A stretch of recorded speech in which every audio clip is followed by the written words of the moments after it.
Thanks, Riaz. Good morning. A revised casino development in downtown Vancouver has cleared a major hurdle. The city's development permit board has given the green light to a new Edgewater casino. Paragon Gaming and Pavco want to move the facility from the Plaza of Nations across the street beside BC Place. The project includes 2 hotel towers, a conference center, and restaurants. Gaming tables and slot machines have been capped at Edgewater's current levels, but opponents are concerned about the doubling in size of the gaming floor. This monolithic architecture and the idea behind this does not fit in with the kind of idea of the kind of Vancouver that we want to create.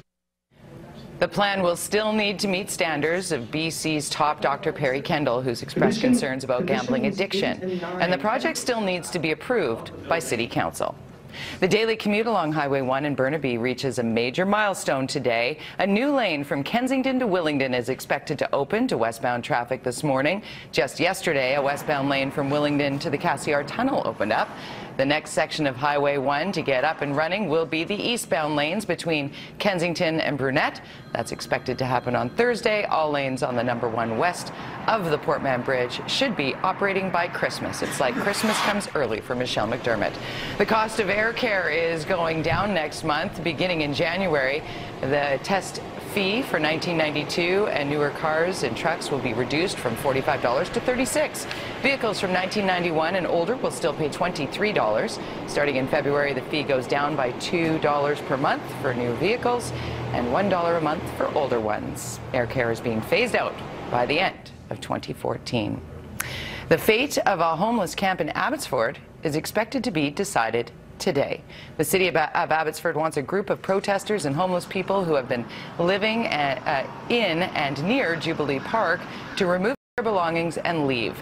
The city obtained an injunction, but the court-ordered deadline expired over the weekend.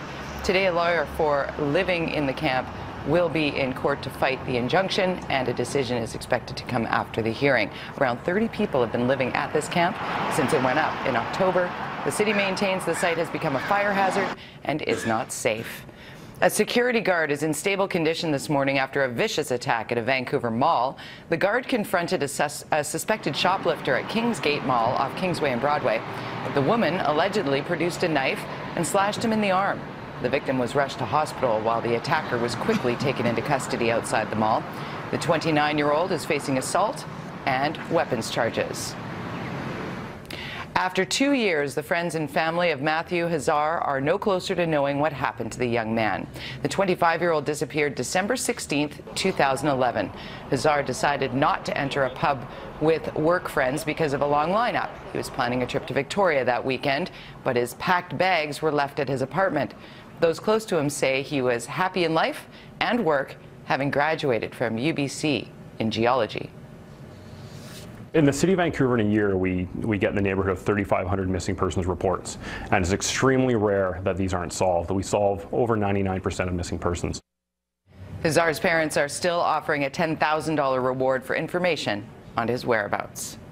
Vancouver's Deputy Mayor Tim Stevenson hopes to formally represent the city at the Olympics and voice its concern with Russia's anti-gay laws. That motion goes before council this morning. Stevenson, who is openly gay, says he wants to promote gay inclusion at the Games by lobbying the IOC Sochi will not have pride houses like London and Vancouver did because of Russia's anti-gay laws. Stevenson's trip will cost an estimated $100,000, none of which will be from taxpayers.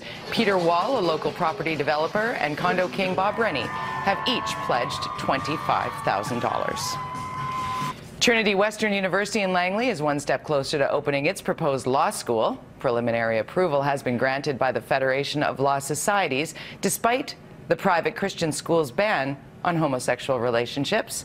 The Canadian Council of Law deans, lawyers, law students, and members of the LGBT community all oppose the proposed school.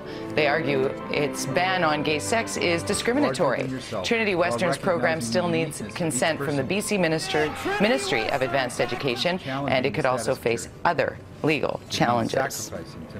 All right, 6:36, that's your look at news. Time to check in on the world of sports, and we have James Cybulski standing by in the Sportsnet Connected studios.